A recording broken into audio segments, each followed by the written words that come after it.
everyone, we're back with Sister Wives, Season 19, Episode 22, Love Covers All Wrongs.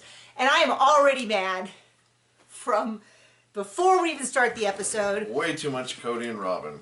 So if you haven't noticed, the titles of all of these episodes, The Land of Milk and Honey, A Thief That Comes in the Night, are all pulled from Bible quotes. They're all pulled deeply out of context.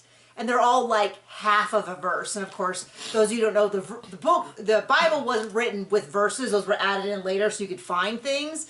So even sometimes a single verse is pulled out of context in the larger verses. Anyway, so for them to use the quote, love covers all wrongs, and then to put that over a picture of Cody and Robin. They were just so wrong. I mean, they can't steal any more money from the other wives, and they don't get as much attention from the other kids that they don't talk to.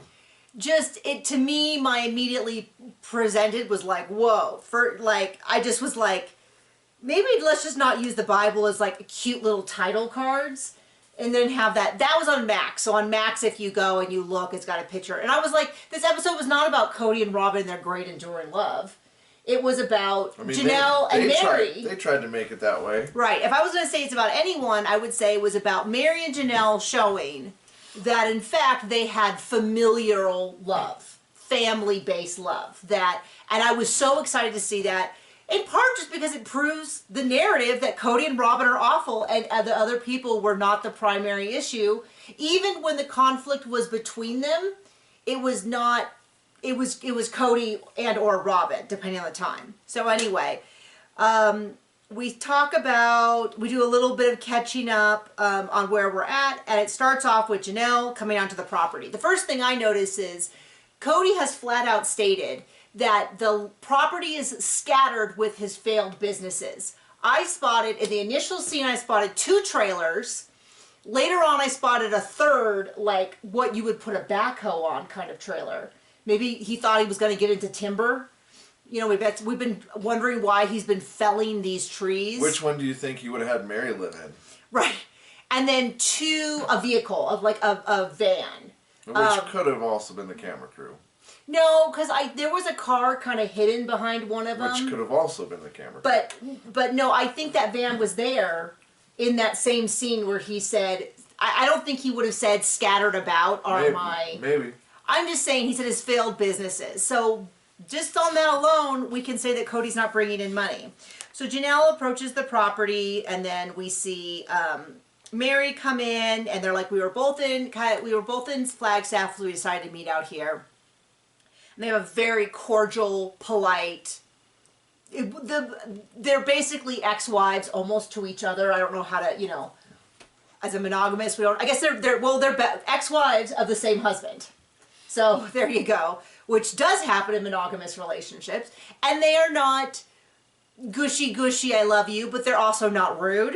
And I think both of them demonstrate a lot of respect for the fact that they were both wives of the same person and deserve fair treatment. So Janelle's very concerned about Mary getting her fair share, and Mary is concerned about if she wants help with the spiritual divorce with Janelle, she'll be there and go with her. Yeah. So what first comes up is the property. There's basically like, Cody's not responding to us. And I think what's not being said is they're seeing what he said on TV. At this point, they would have seen all of season 18. So I think what's not being said is he's saying crazy stuff on TV, and that genuinely worries me. And that is only Cody's fault. I mean, that's the thing, is Cody seems to forget that this is a TV show that other people will see. Yeah.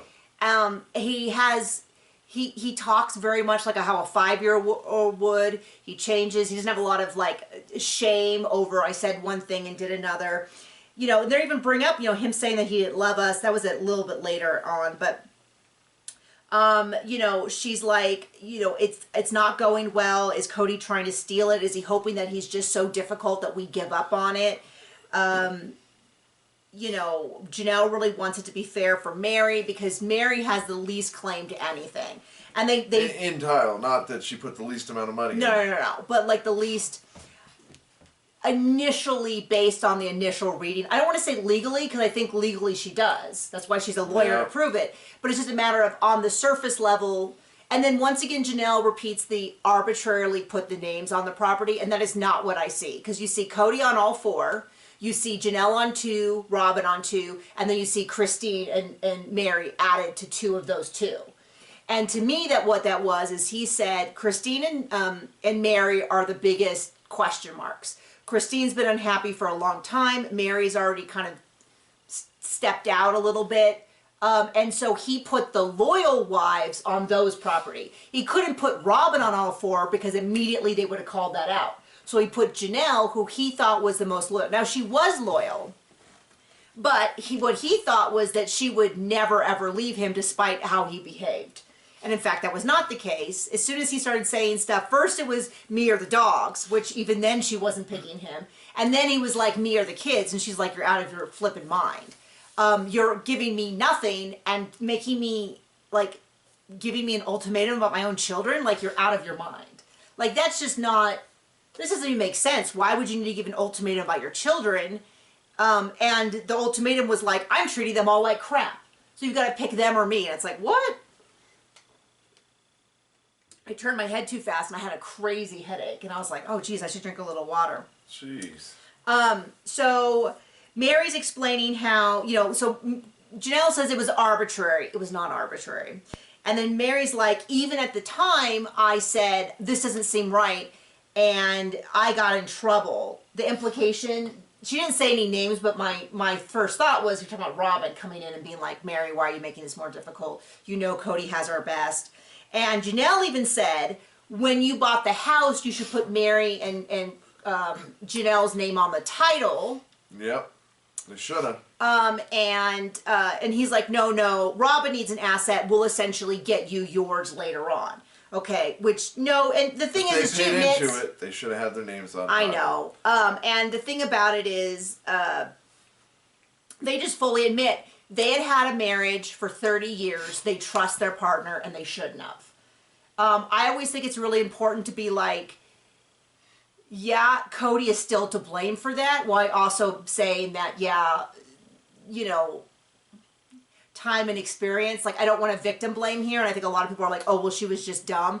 And she admits that she would not make that decision again, that that was not a smart decision. But at the same time, that doesn't give Cody any leeway that what he did was right. Like, in the end, it's Cody and Robin who knowingly have taken. And then Cody goes into this whole big speech about how, we've always sacrificed for each other, and there's plenty of times that Robin paid a bill for them. And I'm like, we're not talking about a phone bill. We're not talking about $5,000 towards a wedding. We're talking about all of their house money going into your house. He must mean like Victoria's Secret bill that Mary, Janelle, Christine. Nope, that was Robin's. Right, and Miss, she's so embarrassed about bra and panty sets that she had. I don't even know that I could have run up that amount of debt. I think in my entire lifetime, I have not spent that amount at Victoria's Secret, is what she had. And I used to buy only from them, like all my bras and panties from them, and I don't think I've spent a fraction of what she spent. So she was not just buying pajama pants. She had to take care of her best customer. I don't know that I spent that much on clothing in the last decade. No. I just can't even imagine how much money she spent. Okay, so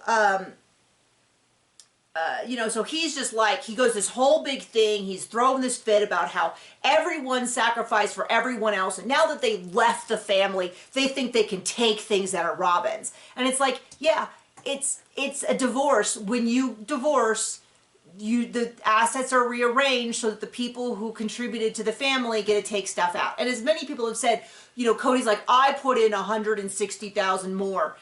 Where did the money come from? Your failed businesses? Because if it came from TLC money, then every dollar you put in was 20%. Christine, Mary, Janelle, him and Robin. He only gets 20%. Him and Robin only get 40%. Every dollar that went in, and there's no proof other than his cameos, that he has brought in any money to the family. I'm just saying, like, you can say that just because you sell guns does not mean that you are making a profit. I've mentioned it before. I've been heavily involved in the outdoor industry, archery, and that is the same. It's considered the outdoor sports industry, which is the same thing as like fly fishing, bass fishing, hunting, guns, archery equipment, camo, all of that. plenty of people have been in the gun industry and gone bankrupt. Yep. Plenty of people have. So there's something people always seem to think like, oh, if he's selling guns. One, we haven't necessarily seen it. I've never seen a picture of him selling a gun. He sells guns accessories, and it's all cheap stuff.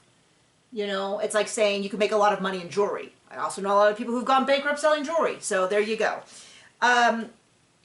Anyway, they have this whole big thing about how he is so poor. He is so immediately next cut is a shot of their house with all of the sculptures, paintings, their big old $1.5 million house.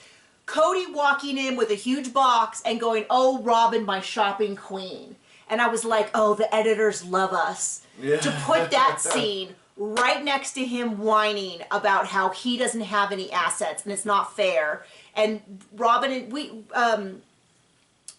with all of her stuff, and we now know, because people have investigated, everything they're buying is thousands of dollars. Thousands of dollars. Later on in the episode, somebody looked up the jewelry he bought her was like $2,000. And all I can think as a jewelry person is he is paying so much for name brand stuff that is not that high a quality. Right. There's no way that should have been more Like than Robin? like Robin. Yeah, he's paying a lot for something of low quality. So they come in. Well, actually, I shouldn't say that. There's another scene in there, but let me get so first is Christine, McKelty, and Aspen. I like Christine. I appreciate that she is doing her job of filming.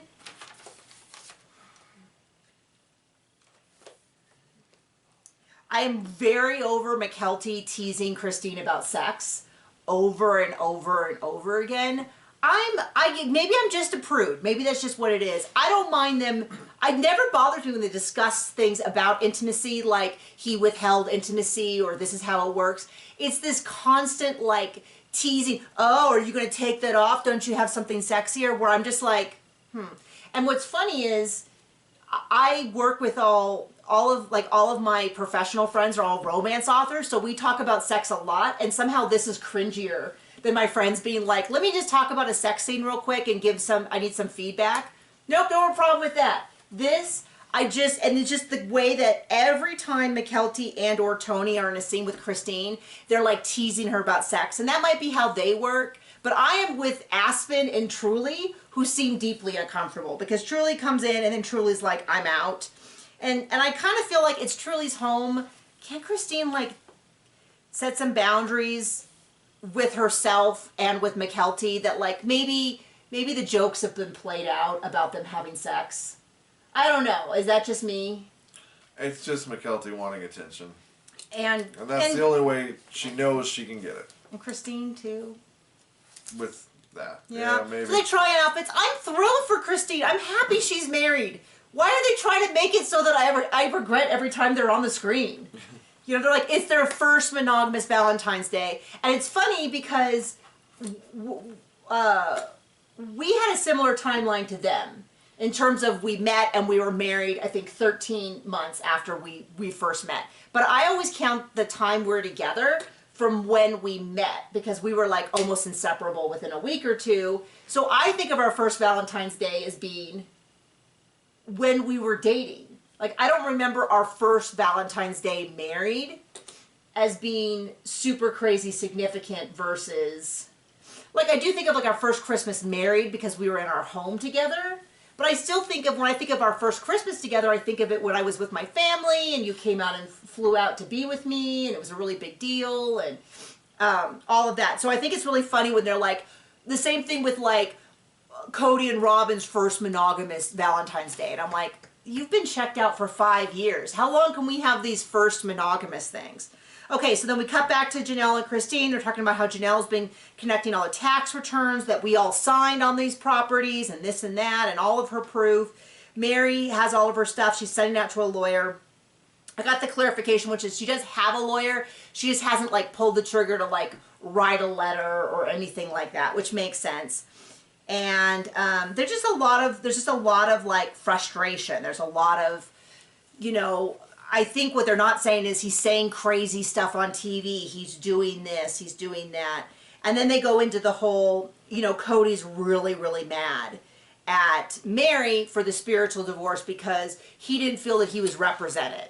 And Mary's like, I told him all the information. And she told us that back then, and he never replied. And he admitted he got the text message and did nothing. And unlike last week when he wasn't a member of this church, this week he is. Yeah, so now he's like, well, if I had gone there and given my testimony, they wouldn't have granted the release. And by the way, people from within the AUB have said that's absolutely not the case. They have said they would grant any one of them, like, without a doubt. Like, she's on everywhere, notes to cell 444. She's the daughter of the prophet, and the prophet's basically said, yeah, of course we're going to give it. And he's like, well, if I went and told my point of view, and I'm like, you told your point of view for 19 seasons. Yeah, the guy who says he never loved him but still wants to be connected to him for eternity. And said, yeah, and so he's like, well, I would have gone and given my point of view, but then they would have not given her a release and we would have been sealed together. So I just let her lie about what happened so I could be free. And I'm like, oh, what a saint. Not a part of me believes that. There is not a part of me that believes that that is what happened. There's just no way. But he, boo-hoo, poor Cody, and he's like, they gave it on but I never abandoned her. And it's like, do you want me to roll the footage of things that you have said about her? That you don't like her, you never should have married her, that you don't want to be around her, that you'll put on the act if she wants, but you don't want to be married to her? I don't know. And she was really clear. She's like, I did not use the word abandon. That's the word that they picked out, and they called him on it. And it's just like, I don't know. There's part of me who goes, why am I so worked up? No one believes him. Yeah. But then I know Cody believes him. I know. And Robin believes him. And it gets so mad. And they have started this episode talking a little bit about, one of the things that bothers me is that this is not just Cody doing this to them. Robin knows what's happening. Don't for a second tell me that Robin doesn't know. And I wish they would say Robin and Cody are trying to take the land. Robin and Cody are doing this. Yeah. You know what I mean? Like, but yep. I think it's implied. I think it's one of those things that everybody knows that's what's happening, is they don't feel like they need to say it. But I need to say it. That Robin is also trying to take all this stuff. Because you know what we don't have? We don't have a single interview from Robin saying, yes, they deserve their share. And that's not because she wasn't available. It's because she wasn't willing to say it. Yep. We know exactly how she feels, and I'm just going to continue to bring it up. And so this is when Janelle's like, and it makes perfect sense to me. So Janelle explains, I didn't get a spiritual divorce because I'm not really part of that church anymore. And so I just didn't occur with that they would even be interested. She just assumed they'd kind of be like, oh, well, you're not at our church, so whatever church you're at, you should have them deal with it. So she was really surprised, and Mary's like, hey, at any point, if you want to discuss it, I'm happy to talk. I'll even go with you to go get one. And she's like, oh, okay, cool, thanks. And I love that so much because Janelle has had Mary's back without being asked about the Coyote Pass stuff. Janelle's fighting for herself, but what she's fighting for is that they divide it 4 ways, which I know is not actually fair, but it's probably the best, most legal approach to it that's going to get them the most. And she's concerned about her getting 25% and Mary. And now this is an opportunity to show that when Mary has an opportunity to have Janelle's back, she will do the same thing. And sure enough, Janelle's like, I have this question about a spiritual divorce, and Mary does not hesitate to say, yeah, no, I'm happily talk to you about it, and I'll go with you. She's like, I'll walk you through the way I did it. And I love that because if no other reason than it proves the point that Janelle and Mary are sane, normal people who I can at least mostly trust that their recollection is okay. They are fair, they are objective. Whereas Cody and Robin have never demonstrated any of those abilities. And from a story standpoint, as a writer, I say it really shows their character versus Cody. So I'm like, yay, thank you for upholding my particular interpretation. I just want to make sure I'm not getting off because we go back to Janelle and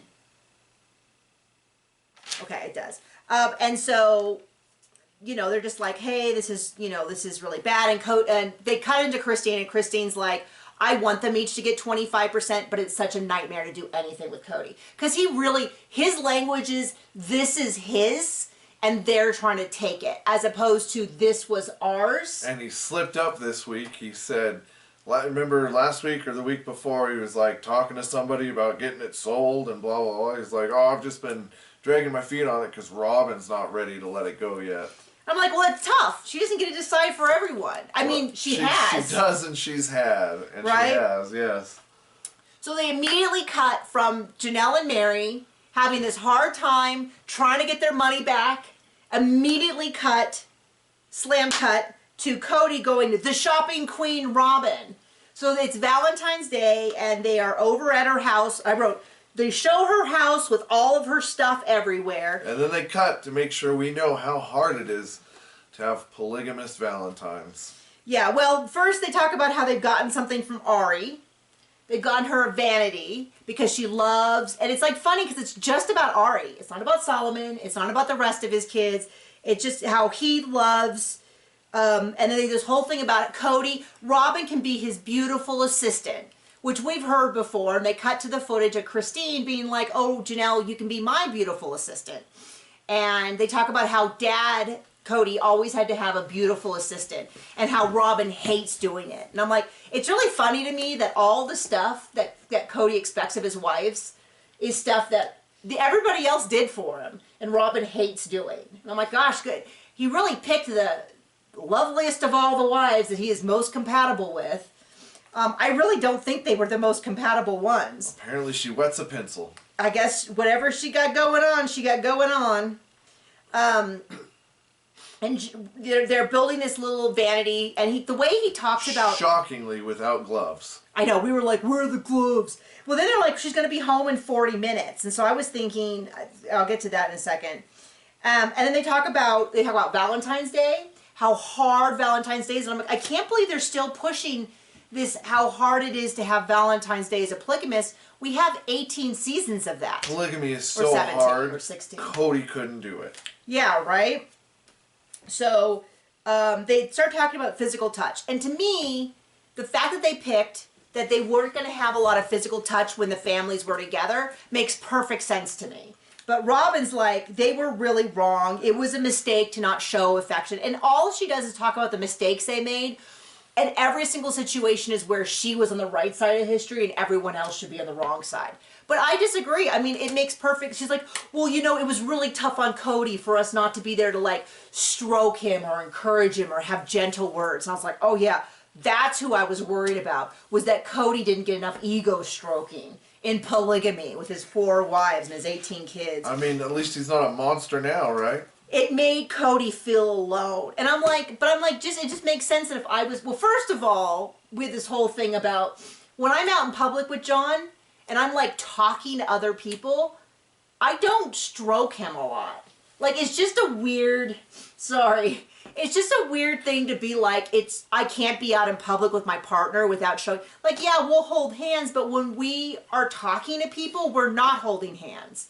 And the insinuation is that somehow they would be in a big group with the whole family, and they should be able to hold hands and sit on each other's lap and stuff. And then Cody... And make out while one of his other wives is having a baby. And then Cody somehow makes it into Mary's fault. He's like, well, when I was first married to Mary, she was super affectionate and would, like, sit in my lap. And Janelle's mom pulled me aside and told me not to. So he somehow made it... Janelle's mom and Mary's fault that... he didn't show affection. But I think it actually was one of the few things that they were agreed on before Robin came that made perfect sense. Until Robin came. Until Robin came. And then they all kind of basically... Well, they didn't really have Janelle say it because Janelle's never really had a problem with that. But both Christine and Mary were like, yeah, when he's in a good place with us, it didn't bother me to see him kiss. But we weren't in a good place with him. So him being all affectionate with Robin... Because I don't think Janelle wanted... I think Janelle was a little bit like... She was kind of grossed out. She made a comment once, wasn't it her, who was about the assembly line? Mm. Like, don't have me an assembly line going down the line and kissing all of us, like, ew. So I don't think she wanted affection in front of other people. And then Christine and Mary were like, it would have been fine if I had been in a good place with Cody, but it basically wasn't. And Christine says, I didn't really have any problems with jealousy until Robin came along. Until then, and then we were in this bad place. And so Robin's really on this whole, Robin has nothing to talk about if it's not criticizing the other wives or kids. So yeah, so anyway, Ari arrives. Ari and Solomon arrive. We don't see Solomon, we only see Ari. I'm still curious to know who got them. Was it the older girls, or was there still a nanny in the house? Maybe they hitchhiked. So shows up. Really hard to watch. I want to be super clear. None of this is a criticism of Ari. She's a young girl. She is the product of her environment. She doesn't know the larger ramifications. So this is not a criticism of her. But for them to have Cody is at such conflict with all of his children, and then to see him dote and praise and talk about how much he loves her, all of that with just one child, it was really hard for me not to have frustration towards everyone in that scene. And I had to be like, this is not Ari's fault. She had nothing to do with this. She did not orchestrate this. She did not neglect the other kids. But seeing her be like, this is my dream. I love it so much. Look how amazing it is, when you know that he has basically no relationship with any of his other children. And even his, we had a great talk later on in the episode with his children, I had a great trip, is so like damning with faint praise. Like, it's so upsetting to watch. And then he's like, oh yeah, she, if I don't do things exactly her way, she hates me. And he's like laughing about it. And I was like, it just was really tough to watch. So then we cut over back to Mary and Janelle, which is why I'm like... Because if any of the other kids disagree with him on anything there, how dare they? It cuts back again to Cody. I guess this is when they discuss the spiritual divorce. I feel like then what was the last one about? I don't know. I don't know what the last one... I guess they were just still fighting about money. So this is with the spiritual... The more, and this cutscene especially, the more he loses hair, the more he looks like a blockhead with it just blossoming from it's the just like back straight, of his head. Like that. And he talks about how it's not, the AUB is not a cult because it's hard to get in and easy to get out, but marriage is a cult. And I'm like, it's a legal contract, but he's like, oh, it's so tough to get out of and this and that. And the women talk about how it was valid to me. And I totally, the fact that Christine does not need a spiritual release is between her. The fact that Janelle and Mary felt like they did is also totally valid to them. Like, I'm not picking a side on who should do what. And then there's all that. We cut up to Salt Lake City. Once again, all Christine and David are doing are fulfilling their obligations on the show. But it's just so hard. It's like so anticlimactic. I wish they were discussing more. I know this is what the producers told them to do, which is to talk about how this is different than what she used to have. I would have loved to talk about hear about his experiences when he was single, or maybe his family has asked him not to speak on their experiences, but like even his knowledge of the general polygamous thing, or their plans about the future, or anything, other than to say, she does say some things about how when Cody said that he was never attracted to her, how it really was a hit in their confidence. If John said that to me, devastating. I'd be a liar. Yeah, I would hope that there would be impossible, but and we'll get to that too, about Cody saying hurtful things that are lies to punish people. 100% that's what I believe. At some point,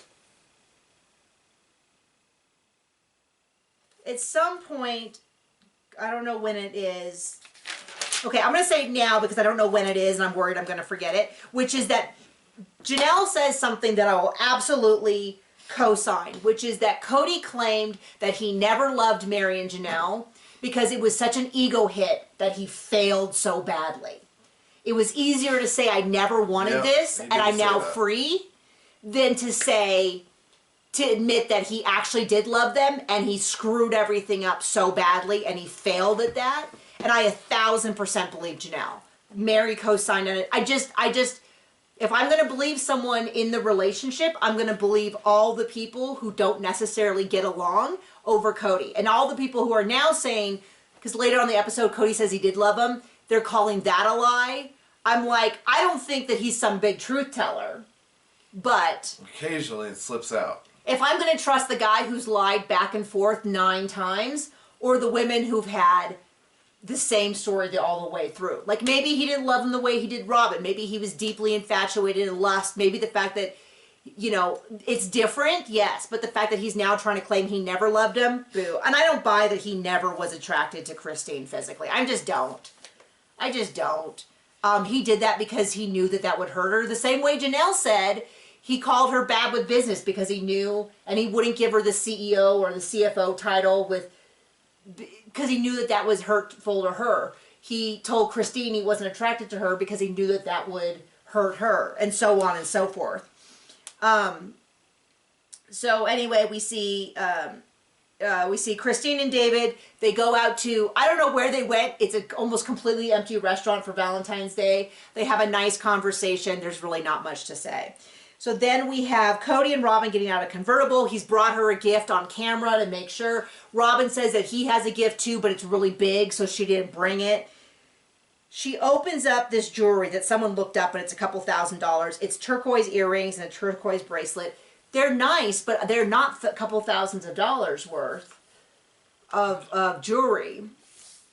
They're that David Yurman. They've done more. Every time I see a David Yurman brand, I'm like, I feel like it's really like you're paying for the advertising and not for the quality. It's her favorite turquoise. She looks physically pained the whole time. She's like, I love it. It's so amazing. And I can't quite get a read on if she's uncomfortable that he did it on camera, whether she's trying to look happier than she is. I don't And somehow she did her eyebrows where they're big and thick and like bald in the middle, and it's weird. So then Cody talks about how he went up to visit the girls, and he didn't even know that the other kids were there, which is so bizarre. Like, I don't know what he was trying to say. And then he's like, Aspen talked to me about why I didn't like her. And Robin's like, well, that sounds like she confronted you, but that sounds good. But I really wasn't quite sure what she was trying to say. A lot of people I've seen, because it's not...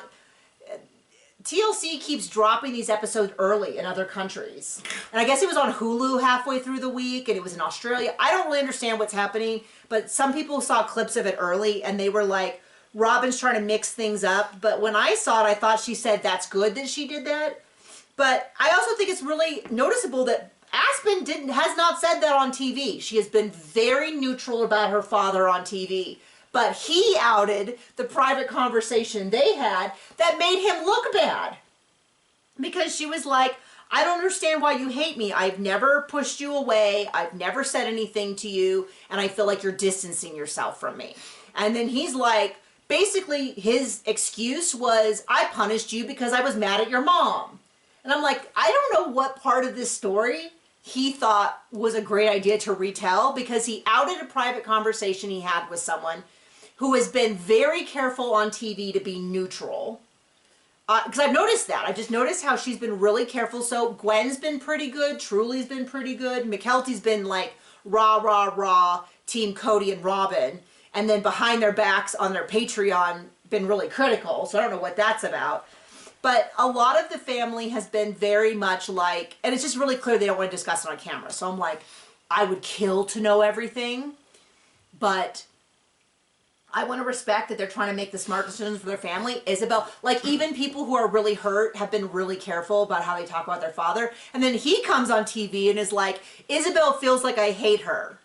And I told her, no, I'm just mad at your mom. And I'm like, that was... What a wonderful, kind father. And then he like grabs Christine and throws her, well, she's been talking bad about me to the kids. And she's like, no. Now, admittedly, all this is on TV. So there's a little bit of like, maybe he's talking about what she saw on TV, which she has said critical things about him, and he said critical things about her. But as near as I can tell, she's not pulling back from her kids because of things he said. He's pulled back from, and he said terrible things. He called them all losers and a-holes, and only a few of them even get along, and he named a bunch of them bunch of her siblings that he felt were on the outside and never fit in. Like maybe she's a little upset because he called Peyton an outsider who never fit in with anyone. Like maybe she thought that that wasn't a cool thing to say about her brother on international TV. Right. So, and he's like, McKelty was great. I'd love to see the twins more. And then he describes it as a great trip. I was like, okay. Doesn't sound like a great trip. And I just feel like any progress you might have made potentially could have been undone by that. And then it's interesting because Christine talks about what I think many of us saw, which is, I can't believe I was married to a man who was sleeping with other women and I was okay with it. I was, because that's what the religious indoctrination, that's what the religious, it was a religious belief, and I did, but I can't believe it now because I'm not in that anymore. And then what was interesting is that they talked about Cody's kiss, and Christine says something that I had never heard them say, which is that her and Cody had a conversation after their marriage about how uncomfortable it was that they kissed they kissed for the first time in front of his other wives, and that maybe it should have happened differently, and they discussed it, that maybe it should have been done ahead of time. And she said, I didn't know that he was actually going to do that, and that it would hurt so much. And I wonder, I wish they had asked more questions, because I was like, so she did know that he was going to kiss Robin, or did she think that it was going to happen like the day of the wedding before the actual ceremony, like now that we're in this holy space we're going to kiss, so that their first kiss isn't in front of everyone? Did she, was that the only discussion they have? Like I feel like that was kind of a big, huge thing. Nobody has ever said anything close to that before. And I feel like we had to get 94 minutes of Cody and Robin talking about jewelry, but we couldn't have gotten 5 extra seconds there. And then we jump back into Robin being like, are we going to try polygamy again? And I'm like, no, you had this discussion a dozen times. Why are we continuing to have this discussion as though it's going to change? I stand by my point, though, that if TLC comes to them and says, we're going to cancel the show because nothing's happening. Oh, then he'll look for a girlfriend. Then I do think you will see them court. Do I think, maybe even get married, but I don't think they have any desire to do it for any other reason other than potentially if because he wants that TV show. Or if they can steal this lady's money. They have no income, as far as I know, other than his Patreon. She's got her sister wives' closet that she takes people's money from and doesn't ship anything out, right? Self-admittedly. I heard from a lot of people who are saying they're having problems getting chargebacks. What kind of crappy credit card company do you go to? Well, I wonder if they went through like PayPal or one of those like alternative payment services. I don't know. PayPal's usually pretty good about siding with the buyer, but I don't know. I didn't hear. If you're one of those people who's still waiting on getting your money back, let us know. But you should be able to just call your credit card company and be like, not only do they not ship my stuff, I have a TV episode I will show you where she admits she doesn't do ish. that she's not sending out this stuff. Like, I have proof of that. But yeah, if they try to cancel the show, I do think that he would consider it to try to keep the show, because I don't think they have any other income. I said Patreon, that he had a Patreon. I meant to say he had a Cameo. And based on that, he's made maybe $20,000, which is probably like a couple of baubles, one painting. Who knows? Okay, so they go back and forth. He doesn't want to pursue. He basically sounds like he hates all women. I don't want to have the trouble, the bitterness, the eagerness, the offer, this. He does say, I can't deny the blessing of my kids. And he does come back and say that when I said all these things about not loving any of my wives ever, that was just me being mad. I do think that he is telling the truth there.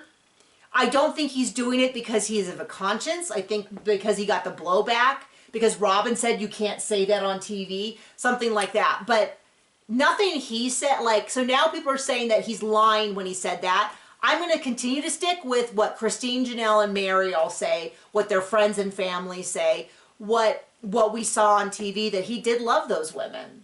The evidence of 13 children between them. The fact that I just think that it makes a lot more sense to say that this guy will say whatever he wants to say in the moment to push whatever narrative he wants to push in that moment. And in that exact moment, I don't know why, but he was like, he apologized to Robin for how he treated her. He apologized, you know, that his kids, that he, you know, maybe it's unfortunately losing Garrison, that he felt like it was a step too far. And he was like, I don't know. I don't think he's a good dude, though. Just because I say this one thing, I think is correct. And maybe it's as simple as he is a narcissist and he can only love people as much as it serves him. But I've never bought the whole I never loved them thing. Because even like with when he tried to claim he didn't love Janelle, next episode he'd say he loved her. And then he'd say he didn't. And then he'd say he loved her. He's like, he never even really got on that. He was on that boat with Christine and Mary, but he couldn't even get his foot on the boat for Janelle. And so I just don't buy any of it. So he's like, he said something about it is all about his ego and all that. And I was like, well, he's like, I was calling them pieces of trash and they were calling me pieces of trash and I was just do it. Okay. So this is the weird part. The next episode, they show Mary talking about dating and they show Christine and David like playfully fighting and him hopping over a fence. They don't say anything about this other storyline, but then on their socials, they pay an episode that shows Janelle crying, and it's clearly about Garrison. She's like, I don't even remember what happened. I just got in my car and started driving. They have like a suicide hotline number I saw someplace else. And it's really weird to me that they didn't include it in the preview. And it's really mind-boggling to me that if they're going to include that in the same episode with Mary talking about dating and Christine and David talking about playing Frisbee, that seems really inappropriate. And I think maybe Mary and Christine would also be like, hey, we don't want our goofy storylines in the same episode as Garrison's passing. I cannot imagine that. I'm already bracing myself. I because can't wait to hear how much Robin thinks she's owed of Garrison's estate. They won't show that. She won't say that on camera. But they should. I'm going to have a really hard time with this because it's going to be so heartbreaking. And you know there's going to be a lot of like... I know there's going to be content from Cody and Robin like crying about how sad they are. And it's going to be really hard to take because they didn't have any of that sympathy before he passed. And they don't seem to have a lot of sympathy just in general. Now they can use it to make money. I'm just sick, so I don't know how I'm going to get through the next episode. I don't know. It might be a short recap. I don't know, because I just don't. It just doesn't feel. The thing I can take comfort in is I think it's handled the way Janelle wanted it handled, because she talked about that before the season started, and she seemed comfortable. And as someone who has gone through or is about to go through a second family funeral, the question we kept saying is, what does the partner left behind want? What would make them happy? What do the children need? That is these celebration of life, these funerals, I can't think of the word I'm looking for, but like tributes to the people who have passed are really about honoring them, but also honoring the memory of them and the people who are still here. So if Janelle is happy with how it was handled, then I'm not going to have criticisms of that. But notice I'm saying Janelle. So that's really where I'm at. So it's going to be a tough week next week. Until then, stay safe.